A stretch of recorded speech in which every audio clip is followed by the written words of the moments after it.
You know what they say in Cupertino? Two pencils in the hand is better than one in the store. Uh, you know, I just you have to stand up and applaud Apple for just making things more confusing. This is Microsoft. It's I need to call Panos and be like, at your next event, just walk out with one pen and be like, this is all we sell. And it works on all of our devices, from small to large. One pen does it all. Yep. And then that's it. He just walks off and just, then they just shuffle some product out. Apple fans, too, they're amazing in their ability to digest the stuff that this company does and then just regurgitate it back like it makes total sense. Like I complained, like Apple last year, for people who don't understand this market, released new versions of its iPad Pros, right? These are the thin bezel kind of iPhone 4 looking devices, right? And with it, they came up with a new version of the Apple Pencil. And it has a couple of innovations over the original version. It's not circular in form, conical, so it won't roll on the table and get lost. It charges wirelessly. You can place it on top of the new iPad Pros. And, of course, it's magnetic, and that's how it connects. And so, like, obviously, that's what they're going to use going forward, except not, because they just announced new iPads today, a new iPad Air. They were using the iPad Air name. It actually is a replacement for the old 10.5-inch, what we're calling the second-gen iPad Pro, and not a replacement for the 9.7-inch iPad. They're actually keeping that one in market. So they have 3 non-Pro iPads now that all work with the old Apple Pencil, not the new one. So I said, well, why wouldn't they just support the new one? To which an Apple fan on Twitter replied, there are no magnets in those iPads. Apple made them. They can put magnets. What are you talking about? It's crazy. Like people, like they just accept it. Oh no, this makes total sense. What are you talking about? Anyway, jeez. I mean, bravo, Apple. Seriously. And there's the picture right there behind you. This is the old version, right? So that little cap, you pull that thing off. There's a lightning connector in there, and you jam it up the iPad's butt, and that's how you charge it. It's unbelievable. Nice job on the Photoshop there, by the way. I was pretty proud of this one. I feel like this is looking native. Like this could have aptly. For those who aren't aware, like the actual graphic, that handwriting is far nicer than is actually possible with an Apple Pencil. For those who aren't aware, Tim Cook, when announcing this stuff, just tweeted out this picture, but it just said hello, and I put in some actual correct text of what he was really thinking. He should have said hello again. Yeah, that's a nice callback to the iMac. It's just so, and the thing is I am now officially, I think, in the market for a new iPad because I need one for my kid. Yeah. And I don't, candidly, I don't know if we're going to buy the new ones. I honestly think you can buy the old one, I think, for like $329 or something like that. Yeah, I was going to say, let me strongly recommend that. So that's the iPad I have right now. Yeah. You may recall this because when it entered the market, it was more expensive than that. It was probably $400. But over Black Friday weekend, over the week after that, and then ever since, there's been this kind of ongoing, anyway, a little shaving incident there, an ongoing series of sales where this thing had always been $329. Well, that's its new official price. Okay, so $329 for that device is a good price. It's a good price. It's a great iPad, especially for a kid too. Or a 52-year-old male. Yes. Yeah. You're both the same intelligence and way. Yeah. Yes, we have the same exact needs. Lots of Disney films. No, so I looked at. I had always wanted a new iPad Mini, but that's what I wanted, right? And so I bought that iPad because they didn't have a new Mini. Now they do. So I looked. My God, dude, these things are expensive. So the iPad Mini is $400. It's $530 for an upgraded version. They only have 2 versions. I think it's 64 and probably 256. When I got my iPad, I got the upgraded version to 128. And I think I paid. It was on sale. It was like $339, maybe. It was a crazy good price. So I thought, well, okay, so I'd have to get the upgraded one. I need the storage because I put movies on it for flights and stuff. I don't need 256, but that's the choice. Okay, 500 and it's like it's $200 more than the thing I bought, but it's okay because I can trade it in, right? No, you can't. When you go through their trade-in program, my iPad is excluded. Like maybe because it's current now or something. So I can't even, so you put I put in the serial number, which it asks in the wizard, and it says, we don't know what this is. What kind of iPad is it? And the list of iPad choices does not include my iPad. And so the thing I got from Apple is like, well, we can recycle it. It's like, no. We will put it in the dumpster for you. It's got to be worth it. I mean, so at what point would it be worth it for me, right? Probably no point. The reality is I'm not going to get $300 for it. But even if I did, what I would be getting for $230 is a smaller iPad. Still all the bezels. It's the old design, It does have True Tone, which, by the way, I do like. If you've experienced, you have it on your iPad. True Tone is really neat, and it's a cool thing to have it on an iPad. It's not $230 cool, that's for sure. And then, of course, I'd have to buy a new case. You can't bring an iPhone out in the world without, or an iPad, any device without a case. You gotta protect this thing. So I went through that, and I was like, it's like whatever. I can't do it. Yeah. Well, the question is what does the extra horsepower get you? Well, part of it might be related to that pencil support, right? Yeah. I don't know what kind of processing that thing requires. A few people will take advantage of that, but yeah, you're right. I mean, so the iPad Mini 4 I had, which was, I don't remember the processor exactly that was in there, but it was out of date, and I don't know how much RAM is in there. I'm sure it was less than what's available today, whatever. But I was really feeling it. I mean, it was a performance issue for sure, and a battery life issue in my case. That one, it was just off the charts bad. I don't understand the pricing on this. I mean, you were just talking about the 329 iPads, 9.7 inch. I mean, wouldn't it be roughly the same as that? Yeah. It's not. It's 80. What is that? 90? No, $70 more, 80, whatever. Interesting enough, I just looked on Amazon, which is now false advertising. It says Apple iPad Wi-Fi 32 gigabyte latest model, which is no longer true. Well, no, they haven't updated it. So the 9.7 continues forward. That is still the latest model. Yep. But it's only $249. That's a no-brainer. Yeah. I believe it's like 7th gen. Does that sound right?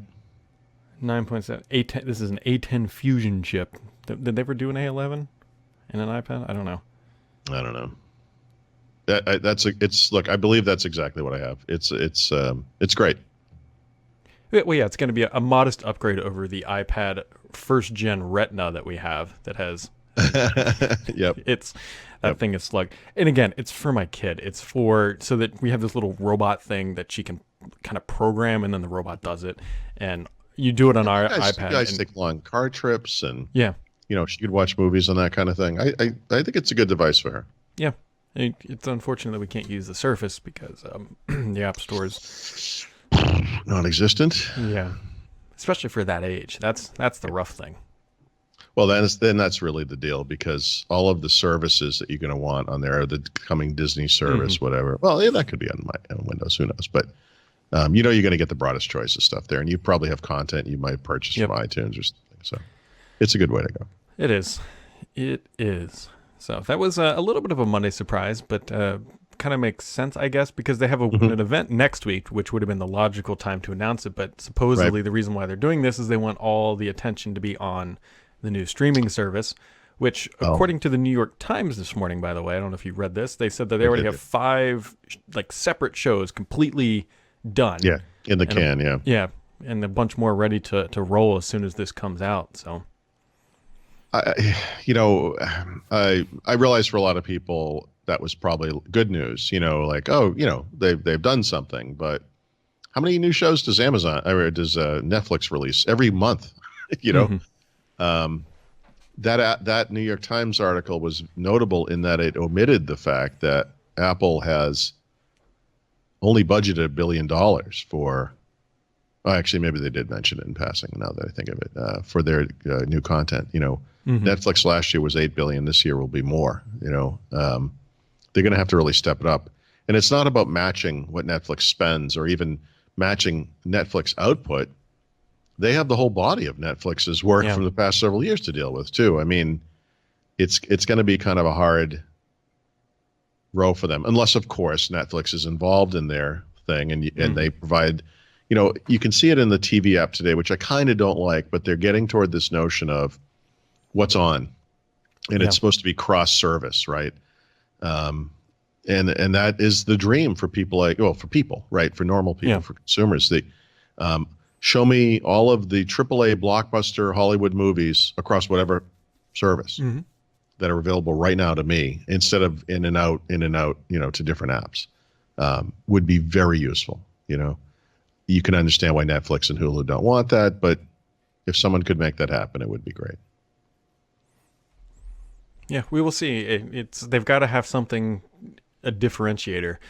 So we'll find out. I don't know. We got about a week. Yeah, it's exactly a week.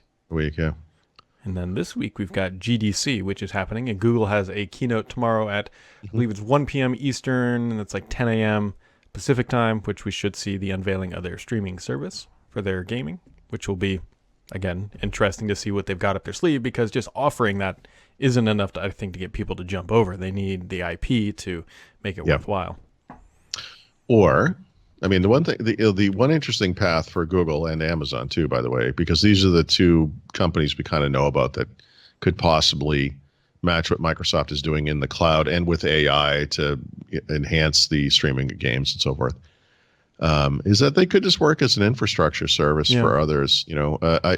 I do think about some of the big game makers, or maybe some of the mid-tier game makers who might not want to invest in this kind of thing, just going with one or more of the online services, And it's kind of a weird future for Microsoft, but in the past, when you think about like a Microsoft product like Office or Windows, like you've chosen this thing, you're going down this path, this is what you're doing as a customer.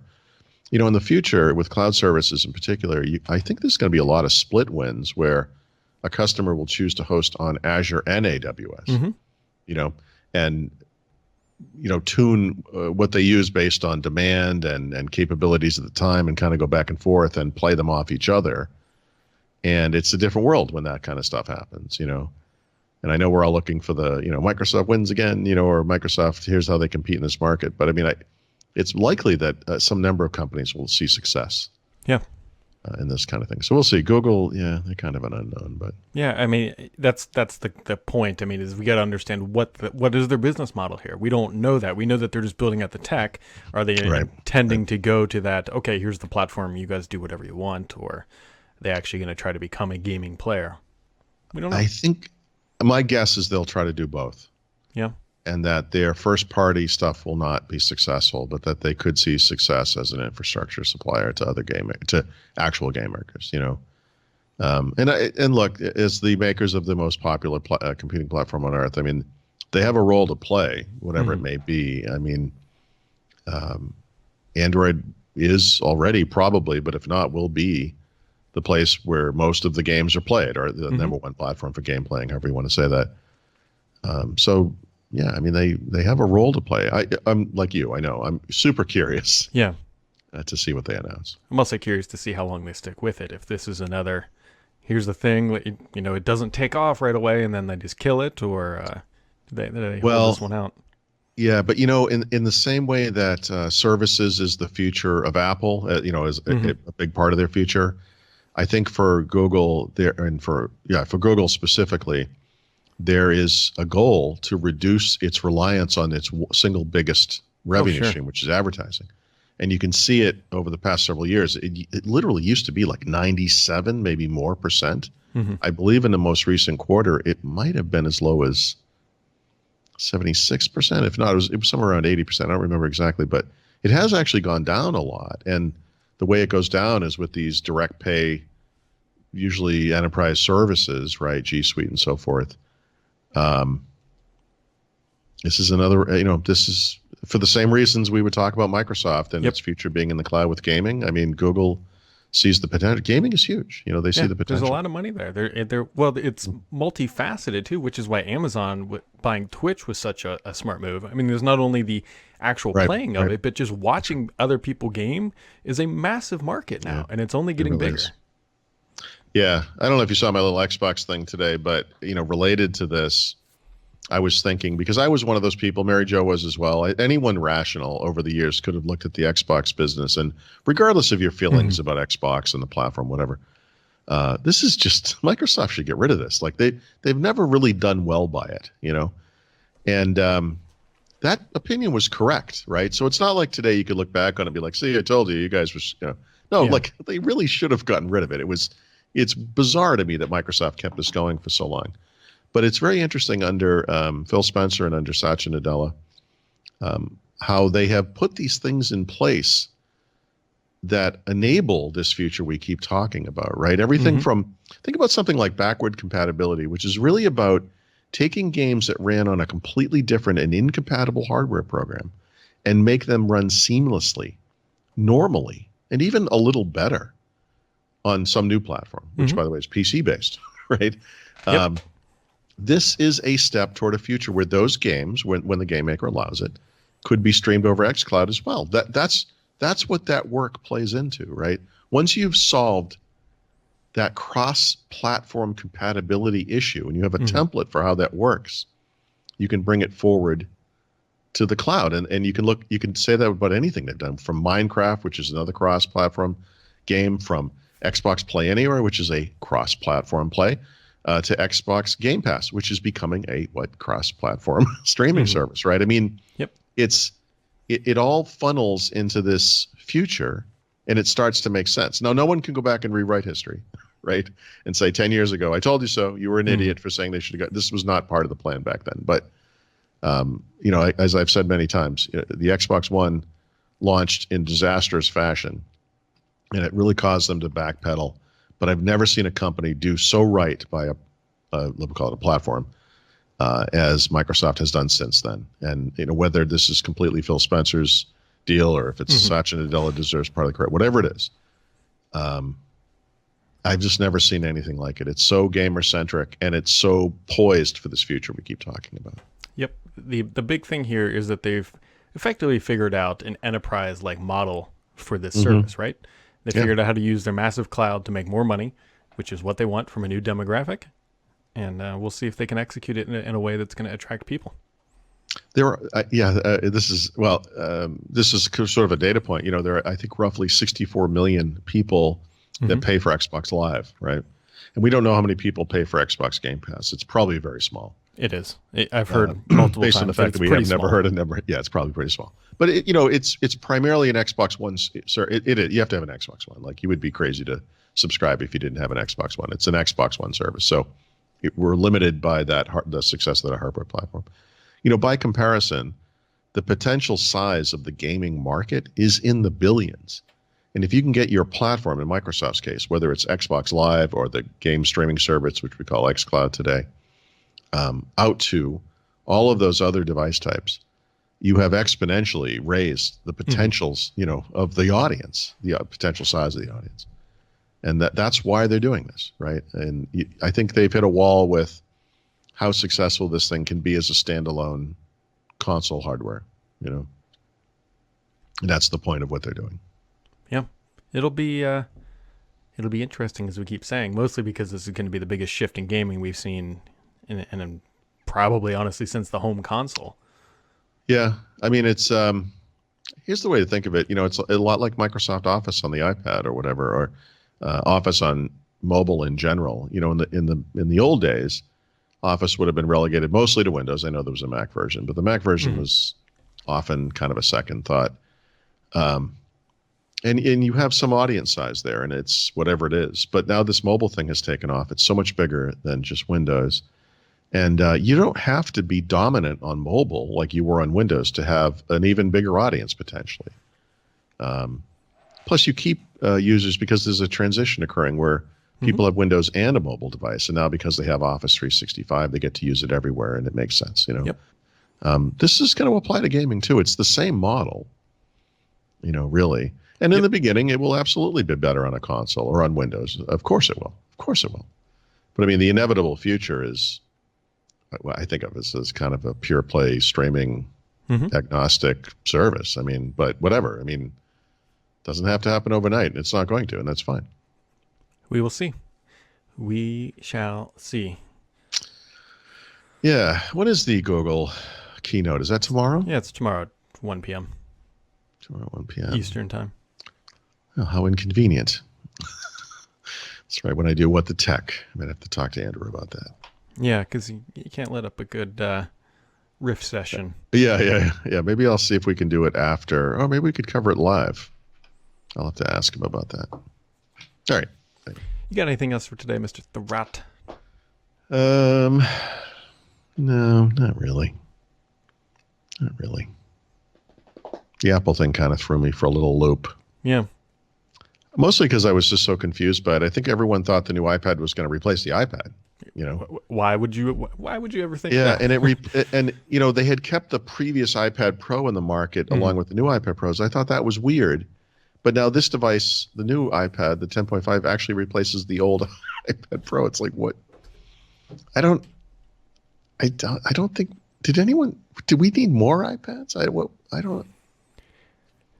It's they confusing. got one for every price point. I guess so. Well, the best-selling one's still going to be that one you're looking at. I mean, that's the right price. And I feel it's goofy after all of the discussion around Apple raising prices last year that these things aren't less expensive. I don't understand why the new iPad mini, it doesn't start at basically the same price as the 9.7-inch iPad. Like, I'm still confused by this. And I don't say that. It's not like I'm not like an Apple hater, but I mean, it just doesn't make sense to me. Right, for a company that was trying to make its name on simplicity for a decade or more, they now have. They had a little very product grid. It was confusing like there were 4 things in it. Now there are there are 5 different iPads, you know, all of which are compatible with some version of the Apple Pencil, but different versions. Yeah, that's the one that kind of chaps me the most, is that they didn't make it with the new Pencil and whatever. Or make it at least compatible. Yeah. I mean, they made a 2nd-gen Apple Pencil, but it's not compatible with the first one. I don't know. It's weird. It is. All right, folks, so that wraps it up for today. We should be back tomorrow, provided a comet doesn't hit my house, and have yourselves a wonderful Monday.